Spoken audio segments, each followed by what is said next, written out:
وہ وقت یاد کرنے کے لائق ہے جب عمران کی بیوی نے کہا کہ اے پروردگار، جو بچہ میرے پیٹ میں ہے میں اس کو تیری نظر کرتی ہوں، اسے دنیا کے کاموں سے آزاد رکھوں گی، تو اسے میری طرف سے قبول فرما، تو تو سننے والا ہے، جاننے والا ہے۔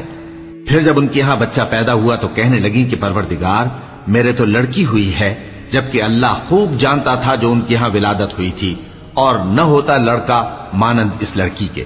اور کہنے لگی میں نے اس کا نام مریم رکھا ہے، اور میں اس کو اور اس کی اولاد کو شیطان مردود سے تیری پناہ میں دیتی ہوں۔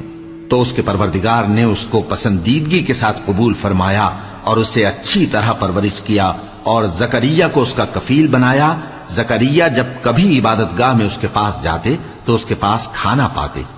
یہ کیفیت دیکھ کر ایک دن مریم سے پوچھنے لگے کہ مریم، یہ کھانا تمہارے پاس کہاں سے آتا ہے؟ وہ بولی کہ اللہ کے ہاں سے آتا ہے، بے شک اللہ جسے چاہتا ہے بے حساب